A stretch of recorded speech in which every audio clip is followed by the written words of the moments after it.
Sorry to keep you waiting. Good afternoon. The Russian military has begun a brutal assault on the people of Ukraine.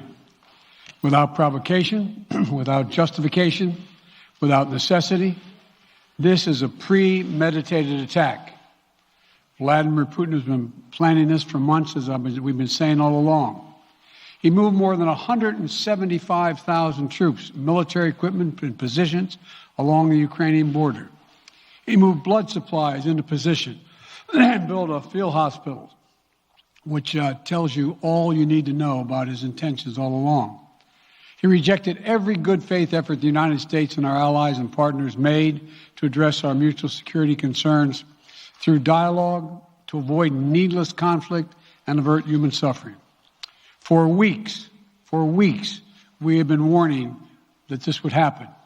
And now it's unfolding largely as we predicted. In the past week, we've seen shelling increase in the Donbass, a region in eastern Ukraine controlled by Russian-backed separatists. The Russian government has perpetrated cyber attacks against Ukraine. We saw a staged political theater in Moscow, outlandish and baseless claims that Ukraine was about to invade and launch a war against Russia, that Ukraine was prepared to use chemical weapons, that Ukraine committed a genocide. Without any evidence, we saw a flagrant violation of international law in attempting to unilaterally create two new so-called republics on sovereign Ukrainian territory. And at the very moment that the United Nations Security Council was meeting to stand up for Ukraine's sovereignty, to stave off invasion, Putin declared his war. Within moments, missile strikes began to fall on historic cities across Ukraine. Then came the air raids, followed by tanks and troops rolling in. We've been transparent with the world. We've shared declassified evidence about Russia's plans and cyber attacks and false pretexts so that there could be no confusion or cover-up about what Putin was doing. Putin is the aggressor. Putin chose this war, and now he and his country will bear the consequences. Today, I'm authorizing additional strong sanctions and new limitations on what can be exported to Russia. This is going to impose severe cost on the Russian economy, both immediately and over time. We have purposely designed these sanctions to maximize the long-term impact on Russia and to minimize the impact on the United States and our allies. And I want to be clear, the United States is not doing this alone. For months, we've been building a coalition of partners representing well more than half the global economy. 27 members of the European Union, including France, Germany, Italy, as well as the United Kingdom, Canada, Japan, Australia, New Zealand, and many others, to amplify the joint impact of our response. I just spoke with the G7 leaders this morning, and we're in full and total agreement. We will limit Russia's ability to do business in dollars, euros, pounds, and yen to be part of the global economy. We'll limit their ability to do that. We're going to stunt the ability to finance and grow the Russian military. We're going to impose and we're going to impair their ability to compete in high-tech 21st century economy. We've already seen the impact of our actions on Russia's currency and the ruble, which early today hit its weakest level ever in history. The Russian stock market plunged today. The Russian government borrowing rate spiked by over 15%. In today's actions, we've now sanctioned Russian banks that together hold around $1 trillion in assets. We've cut off Russia's largest bank, a bank that holds more than 1/3 of Russia's banking assets by itself, cut it off from the U.S. financial system.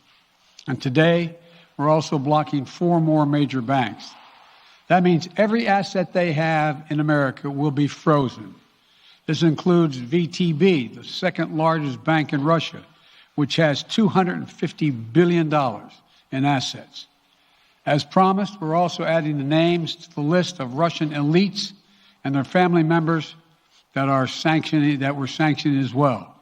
As I said on Tuesday, these are people who personally gain from the Kremlin's policies, and they should share in the pain. We will keep up this drumbeat of those designations against corrupt billionaires in the days ahead. On Tuesday, we stopped the Russian government from raising money from U.S. or European investors. Now we're going to apply the same restrictions to Russia's largest state-owned enterprises, companies with assets that exceed $1.4 trillion. Some of the most powerful impacts of our actions will come over time as we squeeze Russia's access to finances and technology for strategic sectors of its economy and degrade its industrial capacity for years to come. Between our actions and those of our allies and partners, we estimate that we'll cut off more than half of Russia's high-tech imports. It will strike a blow to their ability to continue to modernize their military. It will degrade their aerospace industry, including their space program. It will hurt their ability to build ships, reducing their ability to compete economically. And it will be a major hit to Putin's long-term strategic ambitions. And we're preparing to do more. In addition to the economic penalties we're imposing, we're also taking steps to defend our NATO allies, particularly in the East. Tomorrow, NATO will convene a summit. We'll be there to bring together the leaders of 30 allied nations and close partners to affirm our solidarity and to map out the next steps we will take to further strengthen all aspects of our NATO alliance. Although we provided over $650 million in defensive assistance to Ukraine just this last year, let me say it again. Our forces are not and will not be engaged in the conflict with Russia in Ukraine. Our forces are not going to Europe to fight in Ukraine, but to defend our NATO allies and reassure those allies in the East. As I made crystal clear, the United States will defend every inch of NATO territory with the full force of American power. And the good news is, NATO is more united and more determined than ever. There is no doubt that the United States and every NATO ally will meet our Article 5 commitments, which says that an attack on one is an attack on all. Over the past few weeks, I ordered thousands of additional forces to Germany and Poland as part of our commitment to NATO. On Tuesday, in response to Russia's aggressive action, including its troop presence in Belarus and the Black Sea, I've authorized the deployment of ground and air forces already stationed in Europe to NATO's eastern flank allies, Estonia, Latvia, Lithuania, Poland, and Romania. Our allies have also been stepping up, adding the other allies, the rest of NATO, adding their own forces and capabilities to ensure collective defense. And today, within hours of Russia's unleashing its assault, NATO came together and authorized and activated an activation of response plans. This will enable NATO's high readiness forces to deploy and when and where they are needed to protect our NATO allies on the eastern boundaries of Europe. And now I'm authorizing additional U.S. force capabilities to deploy to Germany as part of NATO's response, including some of the U.S.-based forces that the Department of Defense placed on standby weeks ago. I've also spoken with Defense Secretary Austin and Chairman of the Joint Chiefs, General Milley, about preparations for additional moves should they become necessary to protect our NATO allies and support the greatest military alliance in the history of the world, NATO. As we respond, my administration is using the tools, every tool at its disposal, to protect American families and businesses from rising prices at the gas pump. You know, we're taking active steps to bring down the cost, and American oil and gas companies should not exploit this moment to hike their prices to raise profits. You know, in our sanctions package, we specifically designed to allow energy payments to continue. We are closely monitoring energy supplies for any disruption. We've been coordinating with major oil-producing and consuming countries toward our common interest to secure global energy supplies. We are actively working with countries around the world to elevate collective release from the strategic petroleum reserves of major energy-consuming countries. And the United States will release additional barrels of oil as conditions warrant. I know this is hard and that Americans are already hurting. I will do everything in my power to limit the pain the American people are feeling at the gas pump. This is critical to me. But this aggression cannot go unanswered. If it did, the consequences for America would be much worse. America stands up to bullies. We stand up for freedom. This is who we are. Let me also repeat the warning I made last week. If Russia pursues cyber attacks against our companies, our critical infrastructure, we are prepared to respond. For months, we've been working closely with the private sector to harden their cyber defenses, sharpen our ability to respond to Russian cyber attacks as well. I spoke last night to President Zelensky of Ukraine, and I assured him that the United States, together with our allies and partners in Europe, will support the Ukrainian people as they defend their country.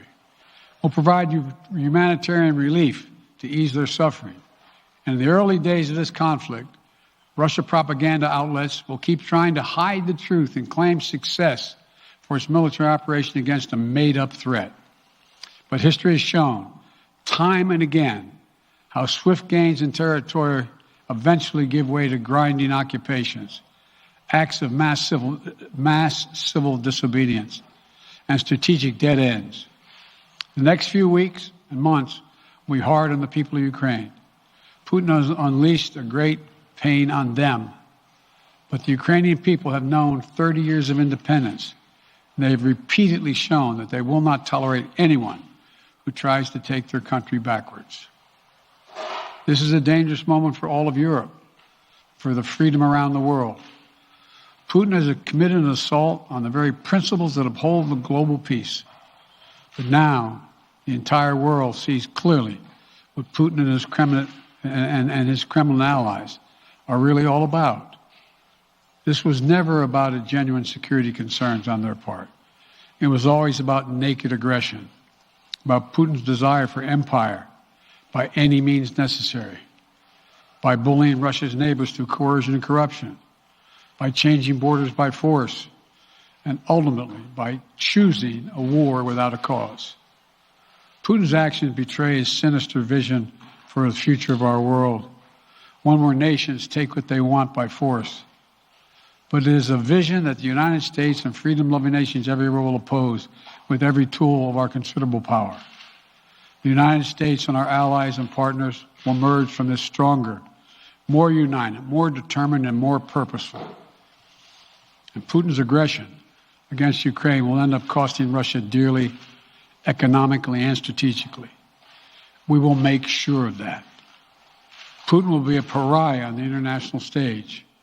Any nation that countenances Russia's naked aggression against Ukraine will be stained by association. When the history of this era is written, Putin's choice to make a totally unjustifiable war on Ukraine will have left Russia weaker and the rest of the world stronger. Liberty, democracy, human dignity, these are the forces far more powerful than fear and oppression. They cannot be extinguished by tyrants like Putin and his armies. They cannot be erased by from people's hearts and hopes by any amount of violence and intimidation. They endure. In the contest between democracy and autocracy, between sovereignty and subjugation, make no mistake, freedom will prevail. God bless the people of a free and democratic Ukraine, and may God protect our troops.